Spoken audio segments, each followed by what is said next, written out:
Hey, folks. Hopefully, you guys can all hear me. I'm in a different, crazy different situation here than I'm regularly used to anyway, with the lighting and the sound and everything. I'm just using my laptop tonight. I'm in New Brunswick, finally. It was quite the journey, let's put it that way. Give me a thumbs up if you can hear me, or give me a one or whatever in the chat. Make sure everything is coming through because I'm using this mic on this laptop. I don't know how that's coming through, but hopefully it's okay. Not in the house yet that I'm moving into. That's happening on Friday. So right now I'm in a new, my mom's apartment. She went to stay at a friend's for a week so that I could have the apartment because we need to isolate. It's a weird situation. I'll let you all in on that whole scenario, which is quite interesting. Let's put it that way. It's been an interesting journey the last couple of weeks, and especially the last couple of days. So I will fill you in on that, but let's take a look at the chat, see who's in here. I'm just using my iPad here on the side, so let's see if I can see everybody in here. Cool. Yeah, it looks like everybody's in. We got Zach. How's it going, Zach? Nice to see you. CN88 says, welcome home. Thank you, John. John's my buddy from New Brunswick, so I'm sure I'll run into him at some point in the next, who knows when, but we're closer now since I'm out of Ontario. Janice, how's it going, Janice? We got Rick Hefner. Hey, Rick. Brad Miller. Yeah, quarantine, man.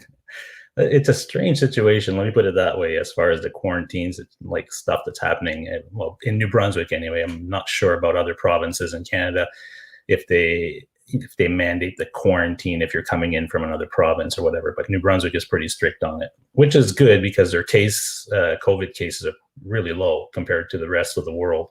Obviously, I think in New Brunswick, the whole province, there's like maybe 60 cases in total, and not in the area that I'm in anyway. Let's see who else we got. We got Dale Palmer. How's it going, Dale? Terry Himes. And let me scroll up. Blackjack Guitar Nut. How's it going? I see a lot of familiar faces in here. That's awesome. That's awesome. So yeah, anyway, we'll give it a few minutes, let everybody come in here. But I'm just set up in a bedroom. I don't know if you can tell, but the light is really bad. So the picture is not that great. As far as the internet speed, it's pretty good here at my mom's.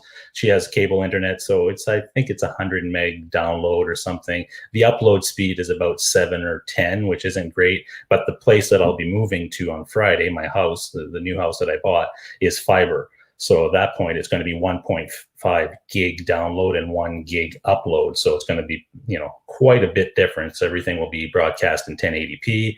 That's, maybe 30 or 60 frames a second, depending on what I'm doing. If I'm doing a lot of, performing or whatever, then I'll stream at 60 frames.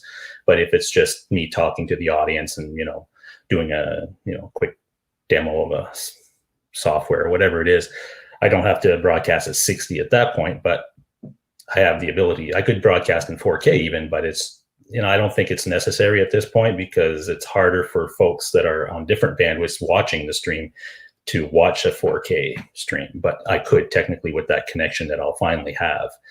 So I'm looking forward to that. We've been, like I said, we've been here since Saturday. Saturday was when.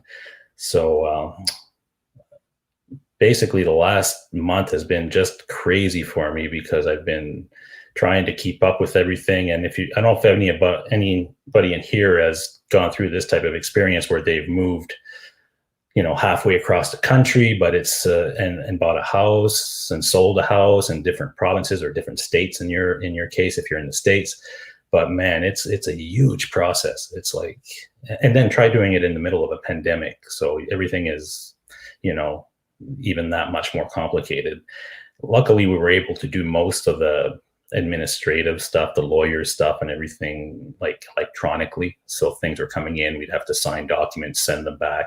That was all done pretty much electronically, but it was still just a crazy amount of stuff you have to do in order to, close your house, and in my case in Ontario, and buy the one in New Brunswick and get all the utilities canceled on one side and opened on the other side. So there's a lot of stuff. It was insane.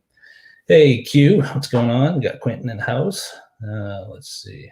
So yeah, if you have any questions in the chat, you can just post them. Just make sure you tag me so I'll see them pretty quickly. I'm using StreamYards, by the way. I'm just testing some stuff, so I can put that up there now that I'm live. Yeah, StreamYard's pretty good for this type of thing. Just a quick setup. But when I get my full studio set up at home, I've got quite this, as you know, that I had in Ontario, and I've even added some stuff to it as far as functionality and hardware. So I'm looking forward to setting it up in the new house, but it's going to be a hell of a lot of work. I did document a lot of the custom setup that I had in Ontario as far as when I was unplugging stuff or taking stuff apart.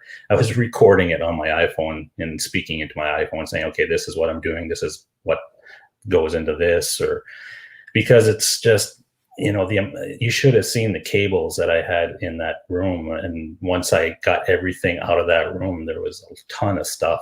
I'm hoping to, if I can simplify it a bit, I will, but it's just the way that I have everything set up. It's pretty complicated at times.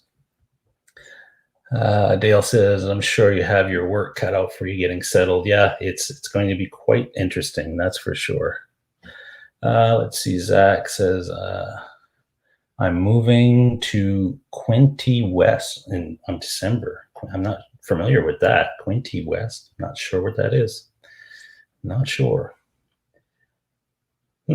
Interesting. But yeah, if you're moving, good luck, because it's a lot of work. But anyway, I think it's really worth it for me to have made that decision. It was a huge process because, as you know, when I kind of told everybody that I was going to be maybe pursuing this was early in the summer, back in June. There was a lot of things that had to come into play to make it happen. And the main one was my job. And my wife's job. So I guess COVID in a way amplified the whole work from home situation so much. And we had been doing it since March, and having proven that we could do it in an efficient way, and there was a solution for us, it was a little less daunting to go to our employers and make, that request of them. It's quite a huge step when you come up, you have to have a meeting with your bosses and stuff and say, hey, I'm looking at moving to a whole new province and I'd like to work remotely. And there's a lot of, stuff like that. It opens up a whole new can of worms. So we went through that first step and it went very well. They all agreed on it. I mean, I'm still going to have to fly into Toronto. I think once we're able to fly, right now the travel is just forget it. They're not letting anybody do anything as far as my work and my wife's work. So we're just staying put as far as working remotely. But once we come back to past this COVID thing, I will be traveling back to Toronto once a quarter for a week to do stuff in studio that I won't be doing remotely. Most of my remote work will all be live streaming.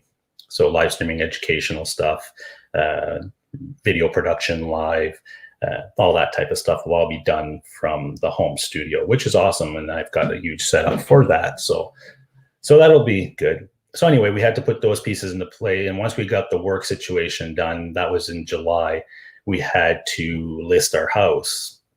And we weren't sure when we started talking about this, how the market was going to be as far as houses, because, it's a pandemic. We didn't know if people would be shopping for houses and stuff like that, because the whole industry dropped like crazy when this whole lockdown happened back in March and April. But then when stuff started opening up again in May or June, there was a huge influx of people looking for houses, and specifically houses in the country, getting out of the city, getting out of the big centers, getting out of condos and things like that nature. Because once you've been locked in or whatever, and stuff is all closed down, if you're in a city, it's not that great. But if you're in a nice country home, you have some space, it's a lot more doable because you have some space and you can go out in your yard, you can do stuff. It's less confining. So we found that there was a huge amount of people looking in our area for homes and stuff, and home prices were keep going up, which was great for us. So in the beginning of August, we listed it, thinking, okay, well, this is one of the final steps in this whole decision that we were making as far as changing our life totally and moving from Ontario, which I was in Ontario for 30 years. And that was my home. I felt very comfortable there too.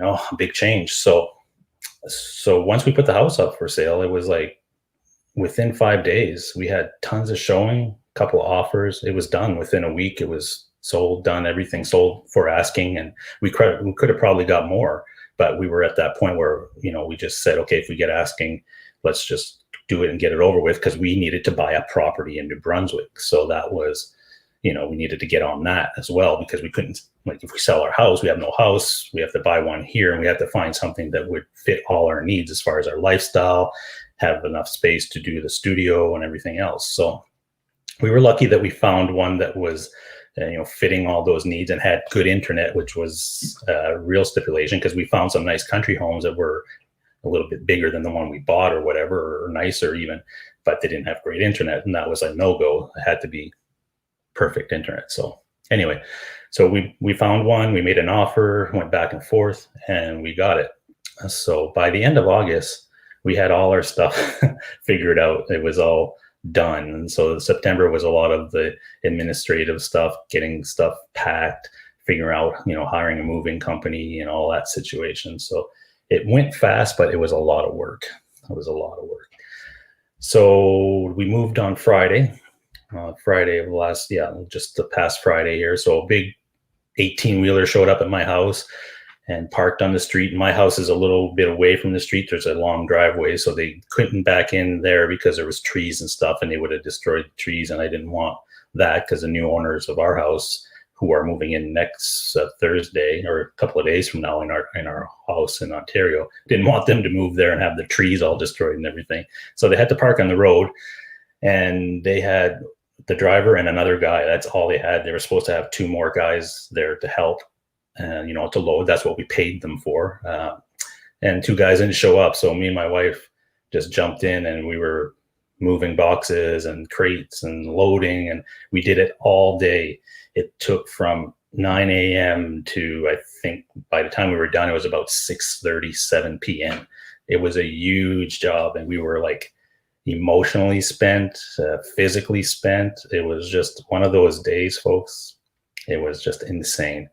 I don't think I've ever felt that way before. Not just the physical part, but the emotional part of leaving that house. We love that house. And, Ontario was a huge part of who I was, as far as being there for so long. And I think being physically drained and kind of emotionally going through some stuff, it was tough, man. It was really tough that day. So anyway, we got through the load in and everything. We had to put our bikes in there too. Our motorcycles are in that truck, all our furniture, mountain bikes, everything is in there. And they did a great job packing it, but man, that was a lot of work. So that night we decided, okay, well, we have no more furniture. Everything, the house was empty. We had a few things in there that the buyers of our house wanted to buy from us that we left there for them, but it was empty. So at that point we said, let's just load what we need to load in our cars, because I brought my guitars and my cameras and computers and stuff. I didn't want to put that in the moving truck, so I brought that all in my personal vehicle and my wife's vehicle. And around 7:30 we pulled out of there. Pulled out of Ontario, and just decided to just drive. Let's just drive, and when we get tired, we'll stop and we'll get a motel just, somewhere in Ontario on our way here. And that's what we did. We stopped in Kingston, and I think it would have been about midnight on Friday night. We were completely burnt at that point. And we stopped in Kingston, slept overnight, got up the next day, did the rest of the trip, and that was fine. It was another, I think, 8 hours or something like that. So we did that. It was a nice day and everything. So we got to Grand Falls on Saturday night, and we're here. We're here. And it was, like I said, it was an emotional day, emotional weekend. Leaving, I felt some different feelings leaving Ontario. I have a lot of friends. I have a lot of memories. I have a lot of things that I did when I left Grand Falls to move there that I achieved, that I was trying to achieve, the reason I left. So it was kind of a different weekend for me, but I'm adjusting now. It's weird because now when we get into New Brunswick, this is the other thing, folks.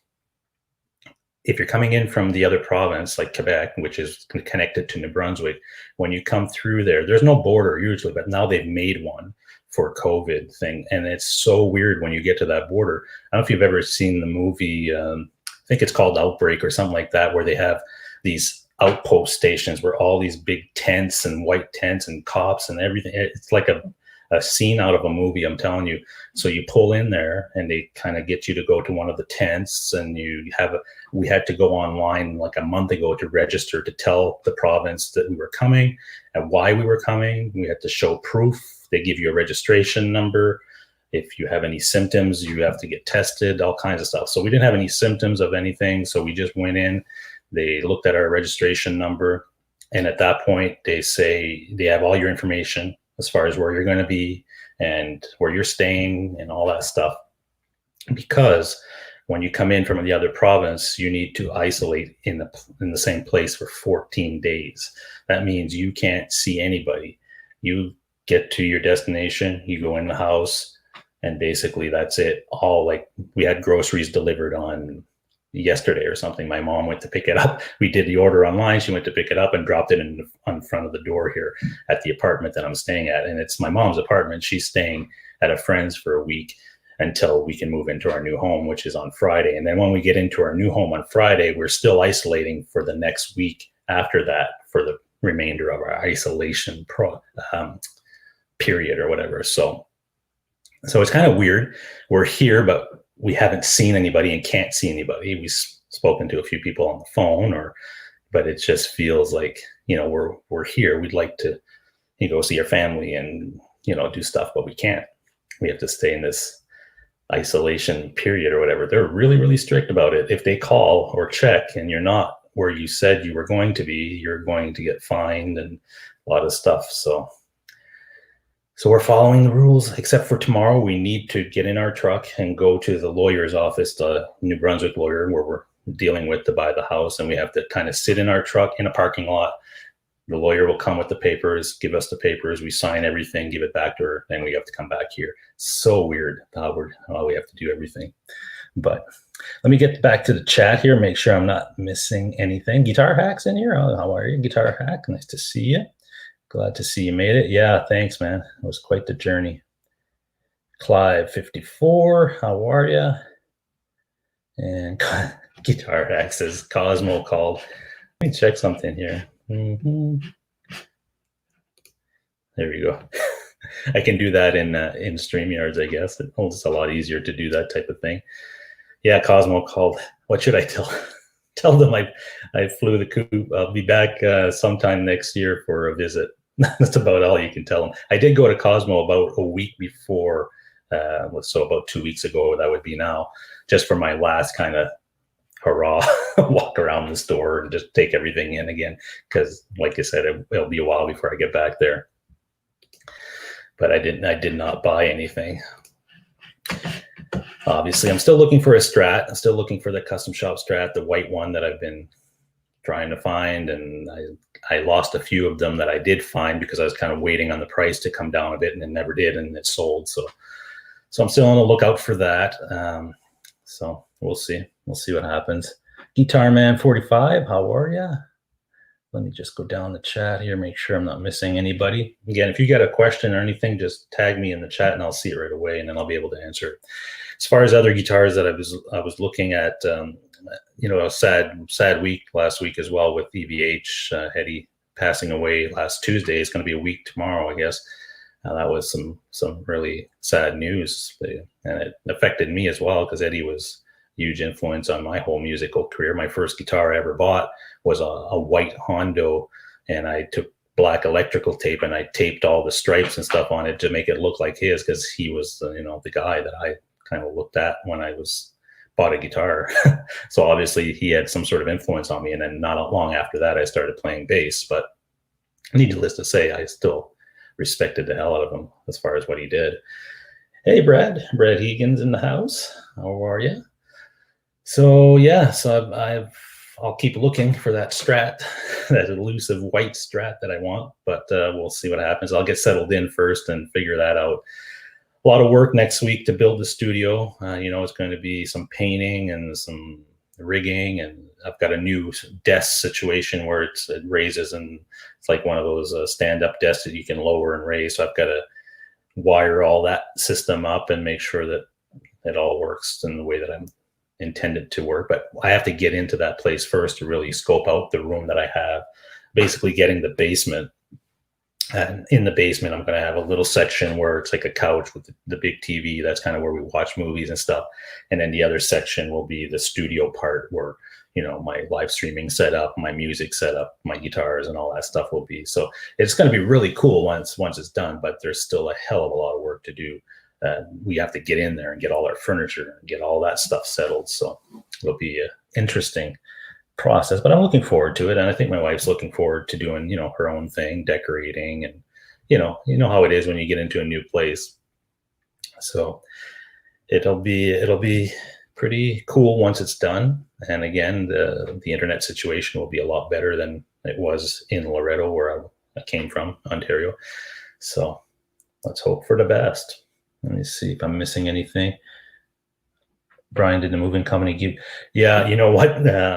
Blackjack Guitar Nut makes a really good point. Let me see here. I'll put it up. Really good point here, because we worked our ass off the whole day, and we weren't supposed to touch anything. That's what we were hiring this moving company. We had everything packed, everything ready to go. All they needed to do was come in, make a list of what they were putting on the truck, and put it on the truck. That's it. I thought by noon or 1 o'clock that we were done, and that we could leave, in the afternoon and start our trip here. But like I said, it took all day because the two guys never showed up, and it was just the driver and another guy and me and my wife. So yeah, you make a good point there. And I did mention that to them, because the driver said, I think it's going to be more than what they quoted you, because you have a lot more stuff than what they put on the list as far as. And I said, oh, really?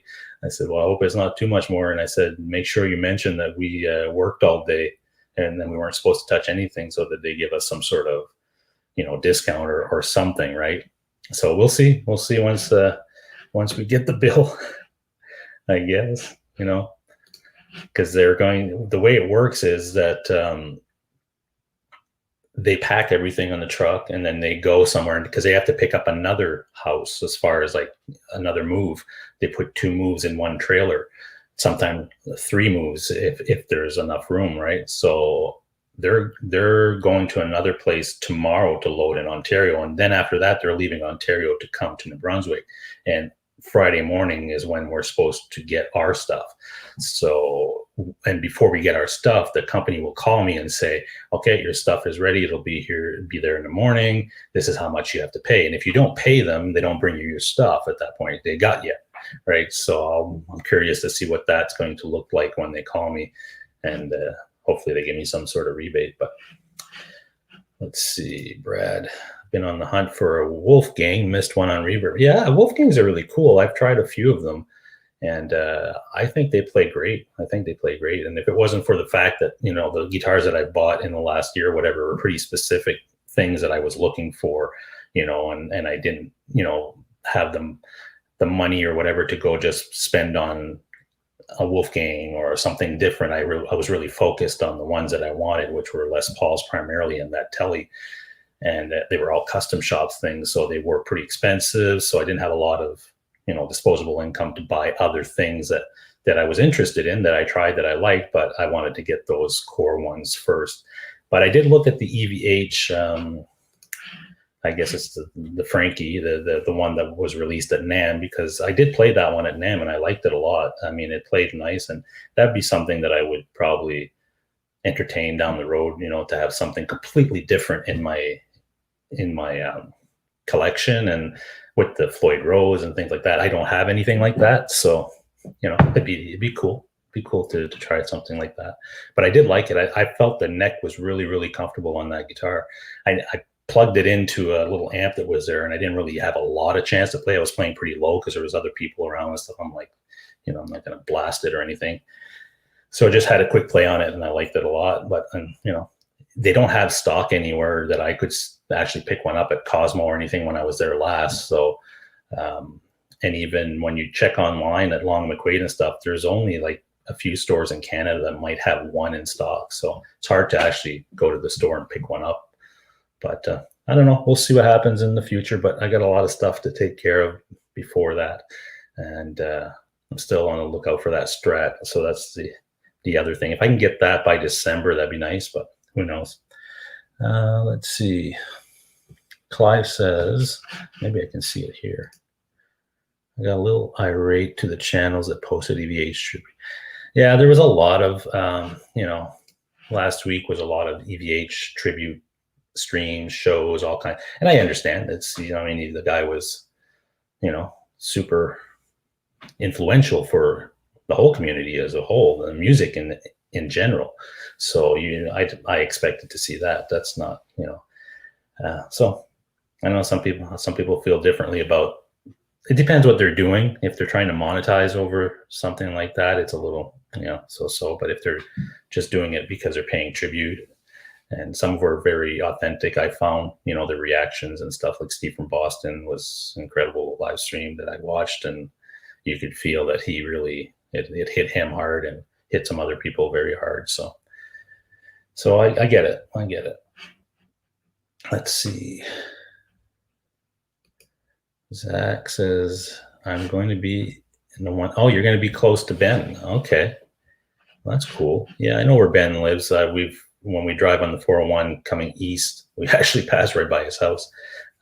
I know kind of where he lives. I don't know his exact house or anything, but yeah, I know where that is. So that's cool. Let's see. Dale says, imagine there aren't many guitar stores. There is along the Quade here in Grand Falls. So it's not huge, but it's a pretty good size for the town that we're in. And I know the manager real well. I went to high school with the guy, really good friends with him. So anything I need that I want or whatever, if it's not there at the store, he can get it for me. If Long and McQuaid, the company, carries it as far as a distributor that they work with. So yeah, I think I'll be okay as far as that goes. And again, I can order, from Cosmo directly if I needed to, but I'm not worried about that. Not worried about that at all.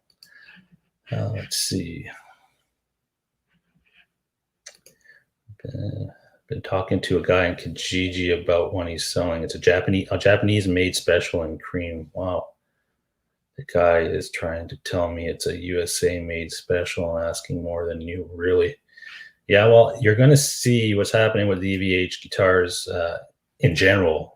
The prices are crazy because some people are taking advantage of the situation as far as, overpricing equipment that is directly tied to Eddie because of, people are looking for that stuff right now to pay tribute to him or to, to have something about him to remember and everything. And you're seeing that as far as their gear that's selling out there used that people are trying to get top dollar for, it is what it is. Let's see. Guitar X says, I didn't monetize my tribute, just wanted to show up. Yeah, and I think most people that I follow did not monetize their video when it came to doing the tribute on EVH. So, but there's going to be some that do, and it is what it is, right? But yeah, super fan of Eddie, and I heard Eruption at 4 years old. I found that the tributes are helpful for me as the news hit me hard. Yeah, Ben, that's the other thing, right? A lot of guys did live stream specifically about Eddie and to talk about memories and what he meant to them and first time they saw them and all. And I think as a community, you saw the numbers of these live streams that were, crazy amount, like guys that were streaming on a regular basis that might get 100 live viewers were getting 5 to 6, 7, 800 people on their streams because of what they were talking about, which was Eddie. And the community was in a whole looking for that type of, get together and to just, be together and talk about him because he meant that much to so many people. So, which is cool that we have that as a community and we have that as a technology that we can just, get all together and kind of share these things and kind of get through these times that are, it's been a weird year for everybody. I think not just with Eddie, but there's other folks that have passed, and with the COVID situation, and the world is just a very different place than it was just 8 months ago. Right. So, I get it. It's going to be, but hopefully we're on the other side of that and hopefully coming out of it. I think that I'm hopeful anyway that we start to see some change as far as these COVID situations and lockdowns, and we start coming back to some normalcy and that the world starts to shift back to a better place. But I'm like everybody else. I'm just waiting to see what happens. Let's see. Just checking out the chat.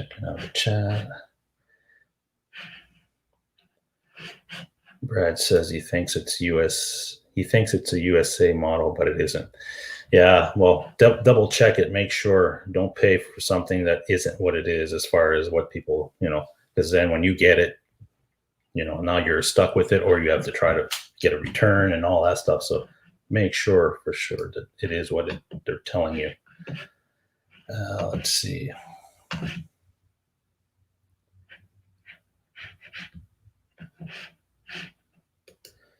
Neil Peart, yeah, it's just been one of those years. Neil Peart was a huge one as well for me. It just hits you, right? It's the other thing is that a lot of these guys like Eddie and Neil and some of the other people that we've seen, like I don't know what age everybody is in here. I've kind of some of you I know and some I don't, but I'm 51 and we're at that age now where we're starting to see kind of our own mortality, because we're getting, we're not 20 anymore. And then these people that were like just super human to us as kids, they're dying now. And not just the superstars or the people that we looked up to, some people in our families, like our uncles and aunts and things of that nature, that are maybe 20, 30 years older than we are, they're starting to go and stuff. So it really puts things into perspective when you start to look at it that way. And I think that's what's really hitting a lot of folks, is that, it puts your own life into kind of a perspective that you probably weren't thinking of too much as a kid. And now every time you see something like that or see one go, it's closer to home. Let's put it that way. Let's see. Brad asked if I've been getting daily phone calls to check in where you're isolating. I haven't gotten any calls yet, but I did inquire about it before for some other people that have come to New Brunswick on a vacation or something in the summer, and asked them about it. And a few of them do get them. Like they'll get a call, say, okay, this is so-and-so, you're at this location. Okay, if we check and all that. So they've gotten a few of them, but I haven't received anything yet. But I've only been here, like I said, since Saturday evening. So only a couple of days now. So it could happen anytime. So we're following the rules. We're pretty good with that. I mean, we've just signed up for Netflix, which is good because we're in an apartment all day. And now that we have good internet to work with, I just signed up for an account for Netflix on yesterday, I think. Yeah. So we've been watching a lot of that. We started watching this series called Ozarks, which most of you know it and stuff, and I knew about it, but I've never watched it. So we started watching that yesterday. I think I'm already pretty close done the first season. We've watched like 10 episodes yesterday and some today. So that's been keeping us, with our time and stuff. And so today is Thanksgiving in Canada. So happy Thanksgiving to all my Canadian friends. So everything is, closed as far as work goes, because I'm still technically, I'm on vacation, but I'm still checking emails and stuff, and there's still stuff that I need to respond to. So tomorrow is a regular work day as far as not a holiday. So that'll keep me busy as well, checking emails when I need to. And if there's anything I need to respond to quickly, I'll do that. So yeah, a lot of Netflix and a lot of, trying to keep busy. I play guitar as well. I brought all my guitars, and I have my Boss Waza headphones, which are awesome. And you guys know very well that I speak very highly about that, that setup. I really like it. And so I'll put that on and play for a few hours. I can jam with, tracks on my phone or whatever. They sound amazing. I really, really do like them a lot. So that's another thing that's good. That's keeping me busy. I can go and just jam for a few hours, and my wife can be on her iPad or do whatever it is, and kind of not disturbing one another as far as doing stuff. But it would be nice to go out, to go for a walk or something like that. But, they say we can't. And some people say, oh, don't worry about it, just do it or whatever. But, what are the chances you do that and then all of a sudden you get caught? Now, oh, yeah, here's $1,000 fine and this and that. Yeah, not interested. And if for some reason we were like infected, like we don't have any symptoms, but some people don't have any symptoms and they have the the virus and they can spread it. So what happens? We're in a little small community, and let's say we break this isolation, we just don't care, and we go out and we happen to have it and we spread it, and then it's known. Well, everybody in the community, once they start reporting it's these two people had it and they brought it, now our name is like, forget it. Like we're going to be like blackballed in our community for a long time. So that would be the nightmare scenario, I guess. So we're not taking any chances. Let's see. Brad Miller said something here. I don't know if I can bring it up. I'm very close to Eddie's age and it hit me hard. Yeah, well, that's the thing. I think we're all close to some of these folks as far as, you know, in my age group, and you feel it more, I think, because it's closer to home. Brad says, had some relatives that got called every couple of days. Wow. Another got called every day for 14 days. Wow. Yeah, no, I haven't received anything. I hope I'm not missing the calls, because then they might come knocking on the door. If they come knocking, whatever, we're here. But, you know, they know exactly where we are, the address and everything, until Friday. And then Friday we'll get at the new address, which is the house. And at that point, I think we're going to be so busy next week setting up the house that the time will go by pretty fast. So even though we're isolating in our new home, you know, we're setting up the new home. Like I'll probably have 4 days of just building the studio, at least, maybe more. And then once that's set up, I need to test it. I need to, you know, do a test stream and figure out, you know, what's going to work or whatever. So next Monday, so what my plan is to get all set up. So I wanted to do a stream tonight because you know, I'm isolating. I had the computer here, so I was able to do it and give you guys a quick update of life as far as I'm concerned. But once I get into the new home, I might not stream again until November, or do regular stream until then, when I figure out, have the studio set up, did all my testing, figure out, you know, what's going to work, what's not going to work. So I'm hoping that by mid-November that I'm right back on schedule, whether or not it'll be Monday nights, if I shift the night or whatever. The other thing is the time difference here in Ontario, or on Ontario, it's an hour earlier. So right now it's 8:37 here in New Brunswick, 7:37 in Ontario, so in East Coast. So this is like Atlantic time, they call it. So I might shift the times a bit, but I'll definitely let you guys know, and I might see if I want to change the day or whatever, because, you know, it's just change it up or whatever. But I'll probably end up staying Mondays, but we'll see. I just need to get set up and start testing and start figuring out how everything's going to work in the new place. But the new connection will be nice. It'll be 1080p, and I can do 60 frames a second, 30 frames a second. I can do a lot more stuff. I can, you know, it'll be really cool. I'm looking forward to it. Let's see. Mel O'Brien, how's it going, Mel? There he is.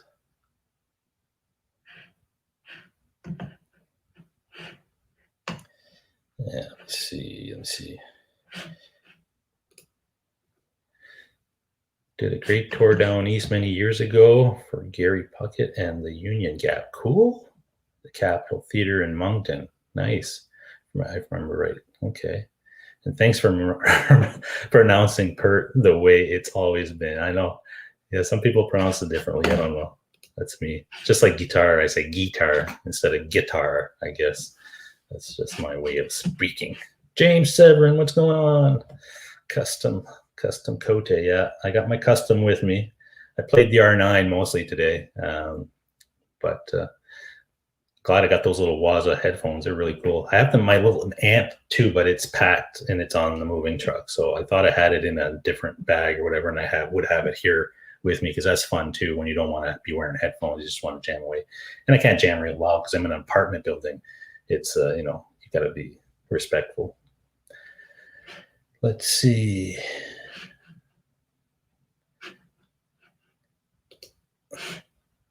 You can do green screen.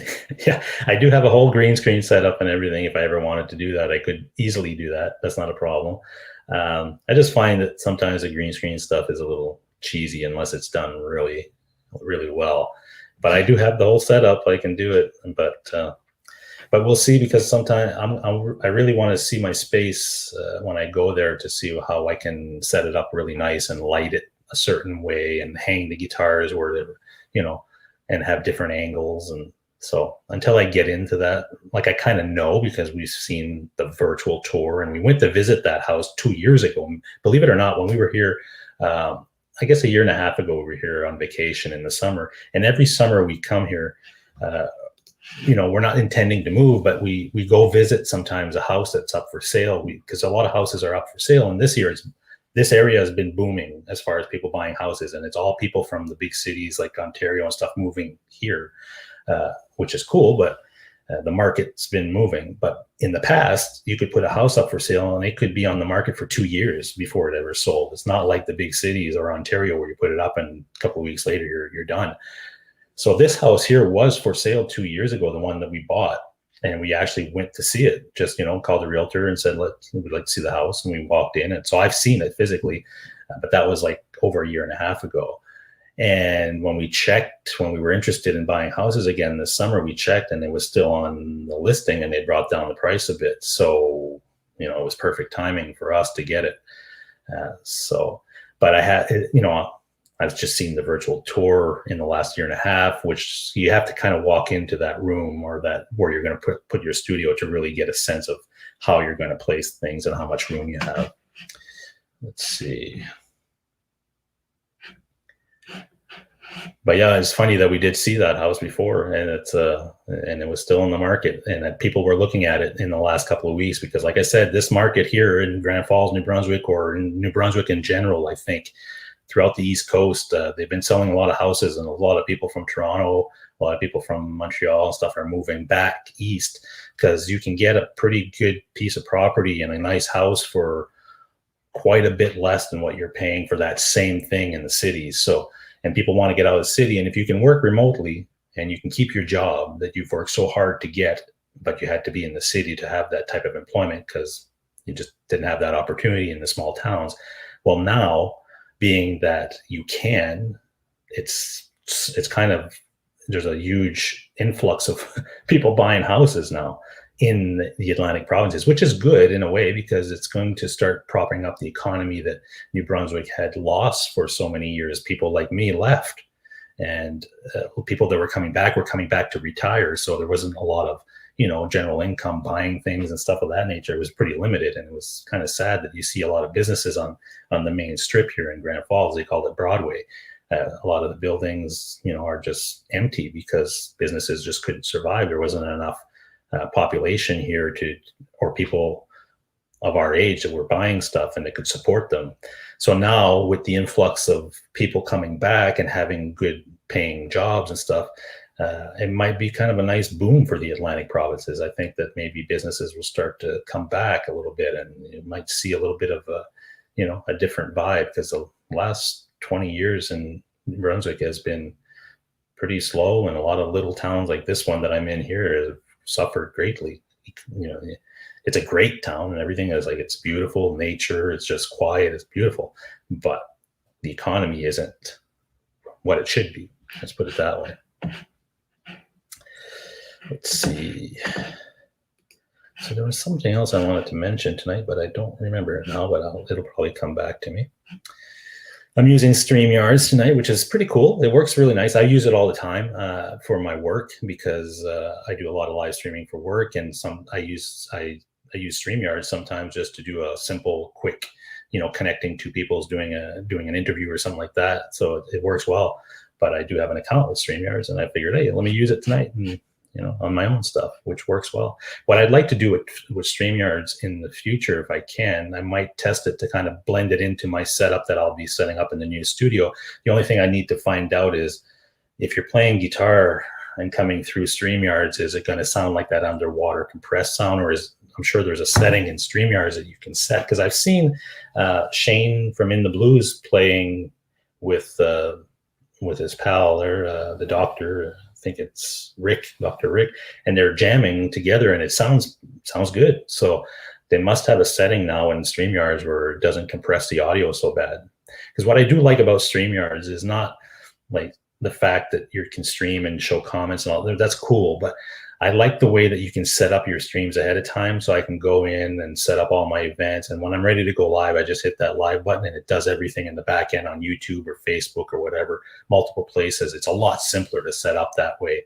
And if I'm bringing in an interview guest or whatever, it's a lot easier to work with. But it's just the audio part that I need to make sure that is, up to par.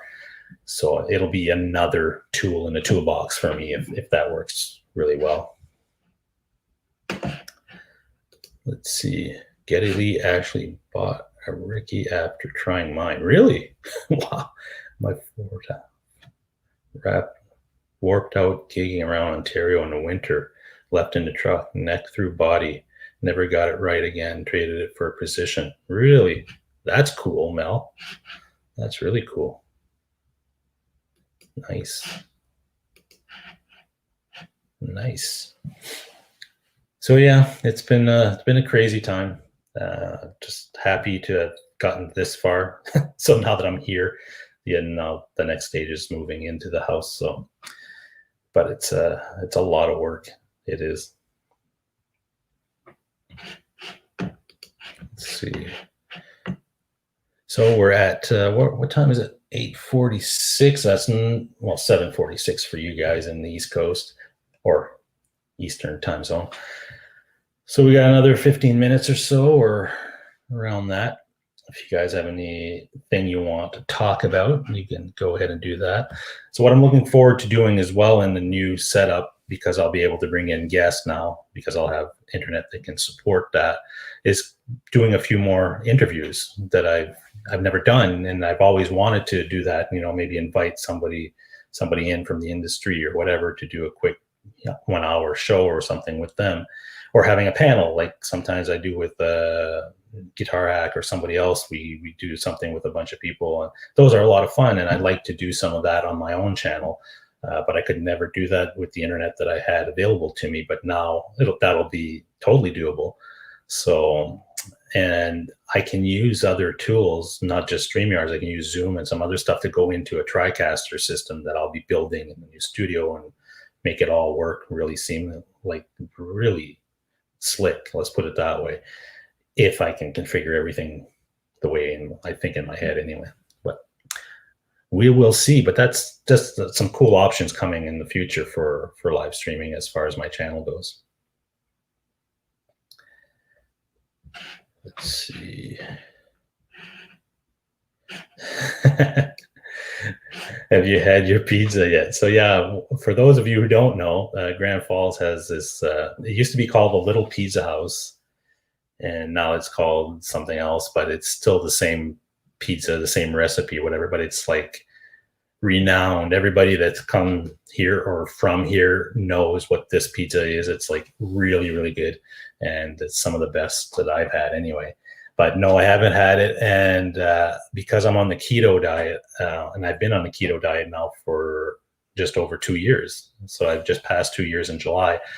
So stuff like that, it's not on that diet. But once in a while, it's okay. If you want to have a cheat day or whatever, you can do that, and it won't kind of affect your body. The thing is with keto is once you're in that mode, keto mode or whatever, and you start eating carbs and sugar again, and you come out of that keto mode, it's not that it's bad, like it's like you're not gonna get, it's not gonna kill you, but you get stuff like headaches and things, like because your body's not used to that anymore, and it's trying to process it, and it takes you a few days after to kind of get back into your regular mode, which is, you have more energy, and you're just, in what they call in ketosis, and that's where I'm at all the time. So, but yeah, I will get some pizza for sure, because that's like that's like the main thing around here. And as a kid, it was like I always had it anytime I came down here to visit. So, but when you're on keto, you can't do that on a regular basis. So, but I haven't had it yet, that's for sure. But it's cool though. We can order, like we ordered our groceries online. It's so cool. Going on our iPad. My wife picked out everything she wanted, and all you do is pay for it, and you drive up to the door at the store or whatever, and somebody comes out with the bags and everything and pops it in your car, and off you go. So, wow. And it's like a $5 upcharge to do that. So imagine the time you're saving by not having to go there, park, go into the store, spend, whatever, 45 minutes getting your groceries, paying, packing it, and all you have to do is drive up to the window and you're done. So for $5 upcharge for the whole thing, I mean, that's totally worth it. So I think we're going to be doing that moving forward, not just while we're in quarantine, but in regular times. Dale says it's cool when you get to see bands in small venues before they get famous. Yes, it is. I'm trying to think if there was one that I've seen, a band that became really big, but I didn't. I'm trying to think. Because when I moved to Toronto, I was going to see bands like from Thursday to sometimes Monday or whatever. They had bands all the time. And there's a club called Gasworks in Toronto. And I would just take the subway. I used to live in Scarborough when I first moved to Toronto or Ontario.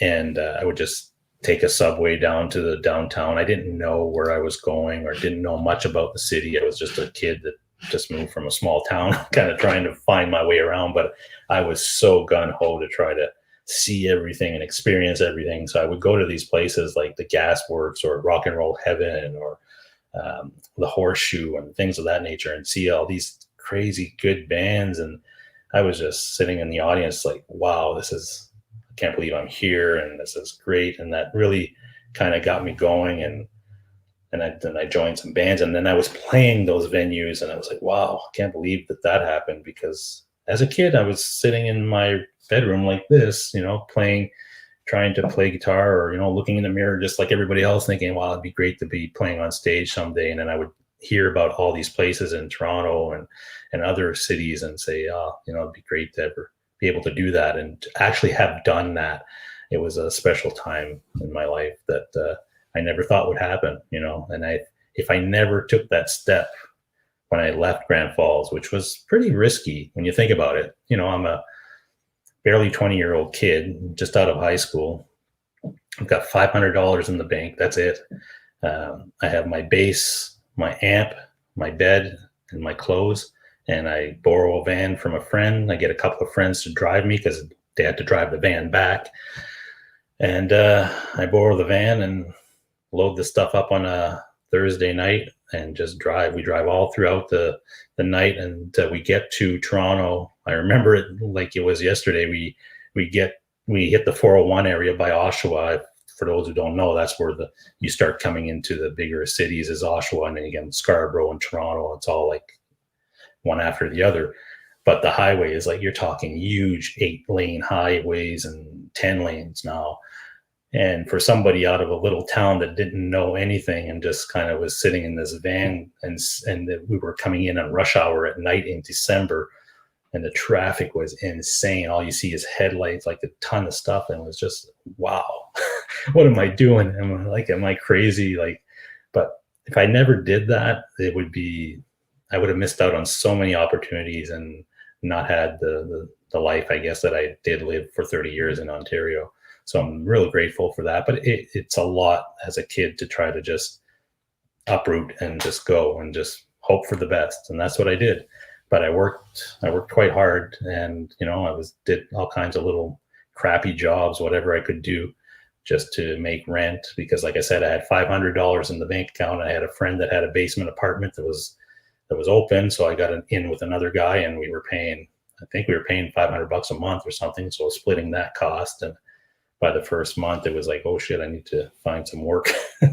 So finding these odd little jobs, and then joining a band and going to play at all these places, and just, step by step getting to where I wanted to go. But it was quite the adventure. So I think when I left Ontario, like last week, I had a lot of those emotions, kind of like, wow, it's been a 30-year run, and, I'm leaving. So it's not that you're ever leaving forever. I can always go back and visit and all that stuff, but it just, you thought about the life that you just went through, and it kind of hit me. So, but that's that. Let's see where we at. We're almost out of time. Not that we're out of time, but we've got about 5 minutes. So if you've got anything you'd like to talk about, go for it, and I will respond if I can. Brad says he wandered into a small bar in New Orleans, way off Bourbon Street, and Blues Traveler was playing. Wow. That's cool. That's really cool. Let's see. Oh, you were at, last time you were in Grand Falls was for a funeral. Wow. No more relatives live there. Yeah. My uncle passed away like 3 weeks ago. I was really close with him, and I was kind of bummed out about it. It was cancer, and he went. The funny part about that was that the situation was that he went in for an operation in August, and all it was going to be was just a regular operation, just to kind of take out something in his throat. It was a risky operation, but he never thought he would die from it. And he went in. He had a big dinner with the whole family the week before, and they had a family reunion. And okay, well, we'll see you next week. And he went to Halifax and got the operation. And as soon as he got out of the operation, he had I guess his body reacted because it was a pretty big operation, and he had a stroke. And he passed away 2 days later from that, where he was going in just for an operation and never came back. So. Yeah, when you lose folks, and I never had a chance to say goodbye or anything because I was, in Ontario. If I'd been here a few weeks earlier, then I would have been able to see him. You never know, right? People can go. You never know. Hey, there's Brian S. How's it going, my friend? Nice to see you. I did watch your show on Saturday. I watched the rerun because we had gotten here Saturday evening, and by the time we were in the apartment and everything, I was like beat. So next morning I went on YouTube and watched your show. It was awesome. I always liked the Evel Knievel stuff. Was just hilarious. So I would love to join you guys, but I was way too tired. Let's see.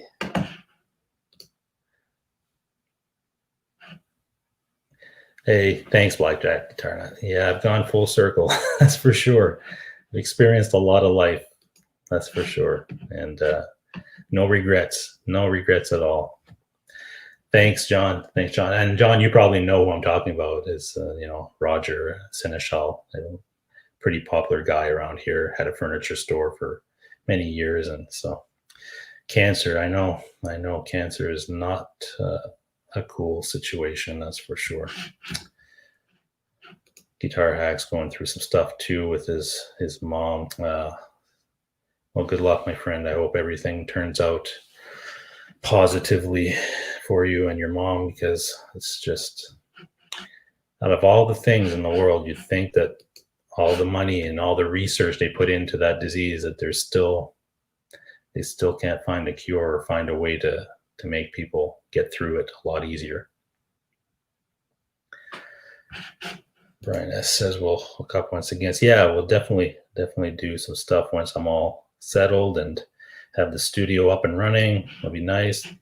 The other thing I'm getting into, because here, it's a really country type of area, like a lot of nature, trails, things of that nature. So a lot of outdoor things, trail riding, ATVs, snowmobiling, all that stuff. So I'm looking forward to getting to that. I actually bought a side-by-side to go do some trail riding, and I'll be getting that at the end of October, and that'll be cool. It'll be fun. I'm maybe going to get into snowmobiling. I'm not sure. I've never been a snowmobile guy. I've always been a motorcycle guy, so I don't know too much about snowmobiling, but I am interested in learning and maybe picking one up, maybe a used one or something, and doing some riding over the winter. That'll make the winter, because that's one thing. The winters over here are very much different than what they are in Ontario.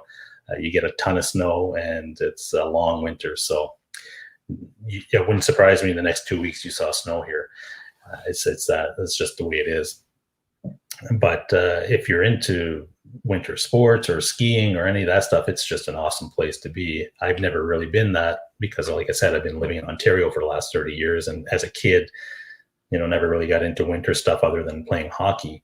I'm not going to be playing hockey, I don't think anyway. I'm not in that shape. But but maybe doing some snowmobiling or something like that would be cool. So I might look into doing that. And I have in my new place, and the place that I bought has a huge 2-car garage right next to the house. So it's not attached, but it's really, it's a big garage that we'll park our vehicles in. But there's an attached garage that's really, really big. And it's made, the guy was in construction, the guy that I bought the house from. So it's a really big garage that he would store all his tools and his trucks and everything. So I'll have lots of room to put, things like the motorcycles and the side-by-side and the tractor and whatever else that, I get into. So if I did get into snowmobiling, I'd have a place to put all that stuff. And where it's located, the house, I can just drive out of my driveway, just go down the road, maybe 2 minutes, and I'm on the trail system. So there's a full trail system all throughout New Brunswick and Quebec, and it's all marked, and you have to buy a trail pass and all this stuff. So it's a really, really cool situation. So being able to just drive out of your house and be right there, not having to put your stuff on a trailer and travel somewhere to go to the trails, that's I'm really looking forward to that. So I'm sure I'll be doing more outdoors, nature type of, that stuff, which I really love. It's just, when you live in a big city, sometimes those opportunities aren't there unless you travel outside of that city and you have more stuff to take care of. Let's see. You'll have a blast snowmobiling. I'm sure I will. It's just I don't know a lot about it, right? So I've got to learn and figure it out. Sorry to hear that D-Tube lost his wife of 25. Wow. 44 years old. Man. Feel for your brother. Feel for you. It's just not a good situation. John, too, his mom died 7 years ago from cancer. And I believe, John, you had your brother recently, I think, as well. It just affects everybody. It really does. It really does. Yeah, I just hope that someday somebody finds the cure for that, because it's not like there's a lack of money and research, because I'm sure there's a lot of resources going into it. But my question is it going to the right place? When you're donating money for cancer research and stuff, is it going to that real place, or is it being eaten up by administrative cost and red tape and all this other stuff that goes in? Like, that's the only part that I'm always a little bit, it's just one of those things. Oh, wow, Mel, really? Let's see what Mel says here. He says his bassist committed suicide when he found out he had cancer. Wow. And the drummer and rhythm guitarist died shortly after both of them. Wow. That is just insane. I don't know, like how I would, like, if I would react in a certain way. It's unthinkable of people that have that, and that any one of us could be inflicted with that disease at any time. It's just really scary stuff. Let's see. Sorry if you're hearing my mouse. I'm on a dresser. I'm in the bedroom. I don't know if you guys can see that. So the light's really weird in here too. But I'll make it work for tonight until we get all set up in the regular situation. Let's see if I can see all the chat here. Everything seems to be working. Yeah, I feel for you, Mel. I lost my dad at 47 years old. Like, he was 47. So I had just moved to Toronto, which is, like I said, back in 1990 and December 1990. So in October 91, I got a phone call early in the morning, which was weird because I had just gotten this new job working at an auto glass place. And I was up in the morning, around 6:30, just getting up, getting ready to go to work. And I had just moved to Toronto and I was living in Scarborough. And I get a call and it's my mom. And I'm like, why would my mom be calling me, at this time of day? Like, she never calls me. She calls me like once a week or something, but during the afternoon or at night or something. So I knew something was not right. So when she called, she said, Brian, you better get here as soon as you can. Your dad had a stroke and he's in the hospital in a coma, and we don't know what's going to happen. So you just got to get back. And I had just moved to Toronto like maybe 8 months prior to that. Right. So I'm like, and I never like even gotten on a plane before that day. Like it was all like, okay, I've got to call the airport. I've got to get a ticket. I've got to do this. I was like panicking. I was a kid at 20 years old. And so that day I flew out. I remember I got a plane ticket and got a ride to the airport and jumped on a plane for the very first time in my life, which was quite an adventure for somebody who's never done that. And then flew to back to New Brunswick to see my dad and stuff, to find out what was going on. And the whole flight, you're flying, you don't know what you're expecting to see when you get there. So anyway, I land, I get a ride. I think my uncle picked me up, drove me to the hospital, and my dad was in the hospital. I remember it like it was yesterday. And as I'm walking into the section where he was at, the doctors and nurses were coming out of his room and stopping me, said, stop him and his family, like, because we needed to go to the room to see my dad. We thought he was just laying there and we could go see him. But they were stopping us at the door and we knew something was up. And I just kept going because I was worried. And I looked into the room and I could see they were trying to get his heart started again with the electrical things. I don't know what you call those, defibrillators, I believe. And I saw that. That's the last time I saw my dad. It was just shocking to me to see something like that. And then I just got turned away and we went to this little room. I didn't know, did he make it? Did he not? I had no idea. And the doctor came in and said, we're sorry. And he was 47 years old. I'm 51. So he had a lot of life left. And I'll be really honest with you. The reason that my dad went was, yes, he did have a stroke, but it was caused by alcohol. And my dad had a problem with alcohol, and he had gone, for many years drinking, and then went to AA and got sobered up and stayed that way for many, many years. And then his mom died and he started having some relapses and stuff. And maybe every year or something, he would have a couple of months relapse, but he would get really hard into it. When we're talking alcohol, like we're talking about, not just beer or whiskey or something. It was whatever had alcohol in it. It could be, windshield washer, and he would mix it with something else if he didn't have.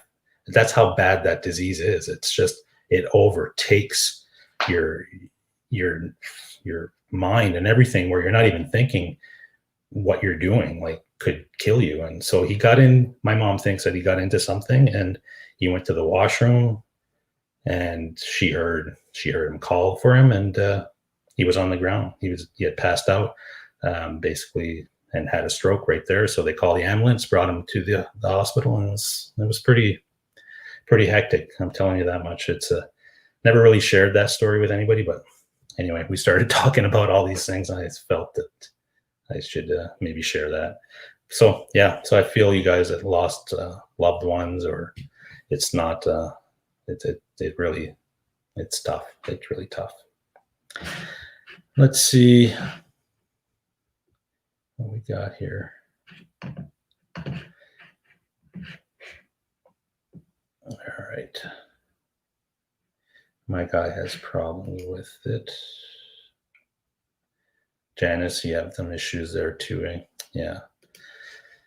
And I think that's one of the reasons I never got into, like, I did party and drink and all this stuff, but there was a certain point in my life, I think in my early 30s, that I kind of just really got off of that, like, to that extent. I still go out and have a beer with people or whatever. I'm not affected that way, but I was always really cautious about it. I think always in the back of my head that might be part of my DNA, and I could really, if I got into that type of drinking or something, I might have that disease myself. And I know what that disease does. It's not something you can control.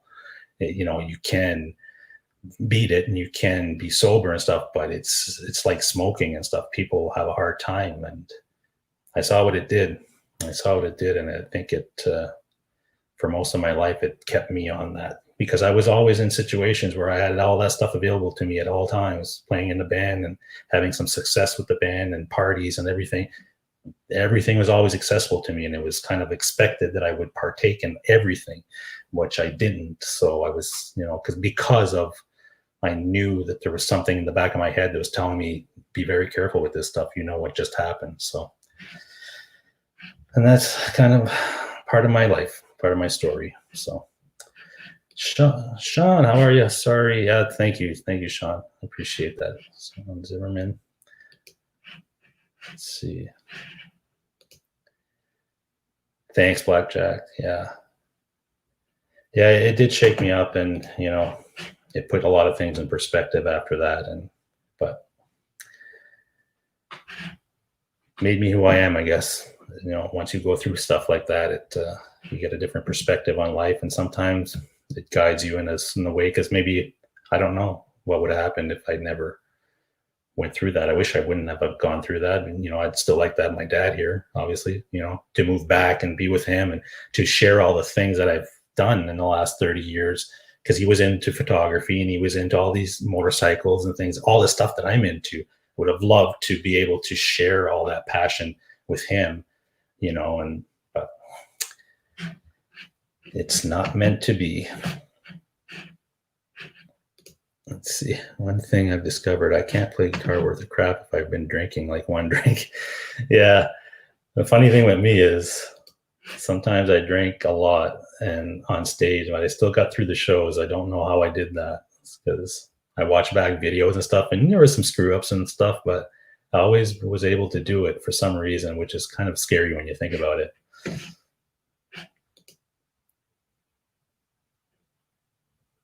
I wake up in the morning, I think. I'm positive mostly, yeah. Let's see.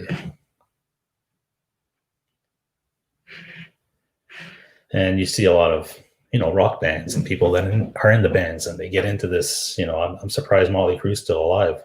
Like, Nikki Sixx, all these guys that just drank so much, did so many drugs and stuff. And some of them, look at Ozzy. I mean, it just depends. Everybody's different. But yeah, I've been through some crazy stuff, and I've got more stories to tell you if you wanted to ever go down that road, but we'll keep them for another day. Let's put it that way. I think we've had a good discussion tonight, and you guys got a good life update from me anyway. So let's see, last comments here before we call it an evening. It was nice to have everybody. It was not really planning to go live, but as I'm quarantined here and I was thinking about it today, and I said, oh, let me just fire up StreamYards on my laptop and do a quick live show tonight to give you guys a life update. I was getting a lot of messages on Facebook and stuff from folks, oh, you moved and how's things? And everybody was surprised because I really didn't announce it too much. Like some of you guys knew, because I did say it on one of my live streams before what I was planning to do, but I kind of kept it really quiet during the last couple of months, just trying to get everything worked out to make the move and stuff. So I felt that, tonight would be a cool night to come and hang out with you folks and let you guys know where things are at with me, because, you guys always support me and stuff. So I really appreciate that. So with that said, I'll go through the last couple of comments here, make sure I didn't miss anything. And I would like to say thanks, everybody, and happy Thanksgiving to my Canadian friends and my American friends. Your Thanksgiving is in November. I don't know what date is it in November. Is it the end? I think it's the last week or the third week in November. The American folks have Thanksgiving, but it's coming up, for you guys. But it's been a weird year altogether. I don't know what Christmas is going to look like this year, where the world will be at that point. Nobody expected us to be here last. I remember in January, I was walking around NAM and going, wow, this is amazing. Thousands of people walking around this place. And I'm sure COVID was around then. People that got sick at NAM, probably they had COVID. Who knows? Because there was people from all over the world, hundreds of thousands of people walking around in this little hall and just trying guitars and touching this and touching that. I mean, imagining that today is like, that's a foreign world to us now. things like that are not happening, and I don't know, will they ever happen again? When will they happen? I don't know. It's really weird when you think back at, just like I said, in January, I was living a completely different world, I think, for me. Let's see. Sean said, we'd love to hear them. Always makes us feel closer to the person when we have a background in a person's life. Yeah, I agree. I do, I share as much as I can and can get through. Even speaking about this stuff tonight with my dad is, it's tough to even talk about, but I think it's important if you're going to be online and you have a community and you can share a little bit about yourself. It gives, other folks have gone through just as much or bad or as worse or whatever, and sometimes that helps to talk about situations like that. It's not always roses and all this, hey, look at this great guitar and whatever. There's other parts of our lives that are really a factor in who we are as people. So I'll try to share whatever I can at times when it's easy, and it's never easy, but easier. Let's say that. Glad you're settled in and had an exciting trip. Wishing you all the best in Quest, Brian. Well, thank you very much, Blackjack Guitar Nut. I'm looking forward to being settled in, like at the new house. This is an apartment, and it's my mom's apartment, and I'm so grateful that she was, kind enough to just give it to us for the week, and she went to stay with a friend. So, but once I'm set up in my new home and it's my place and it's my stuff and I'm set up, I'll be a lot more comfortable with everything, and then we start the next chapter of life, right? It's been a crazy ride. There's a lot of guys that will help you up there. Yeah, there's different parts of the province that are on different levels of emergency or whatever with COVID. So, but yeah, I'm sure we'll meet and we'll see each other, John, at some point. Yeah, Brad says he thinks Christmas will look a lot like Thanksgiving just did for us. Yeah, I hope not. I hope it's a lot better by Christmas. That's for sure. We'll see. Hey, there's Jose Benito. What's going on, my friend? Nice to see you. It's been a while. It's been a while for me to be on streaming because I don't think I haven't streamed in at least a month, if not more, because I was in the whole transition of moving and packing and all that stuff. So it's been a while for me. There we go. Okay.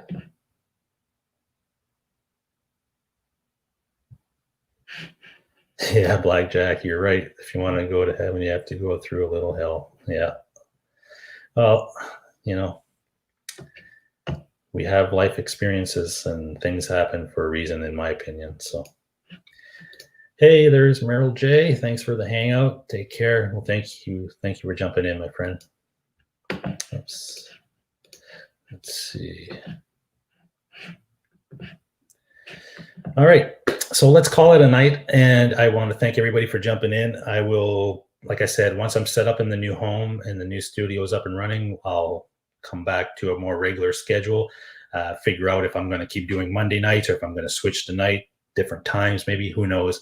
But I'm open to anything, and I just need to get set up first and figure out how everything's going to flow and look and feel and all that stuff. And, it'll come.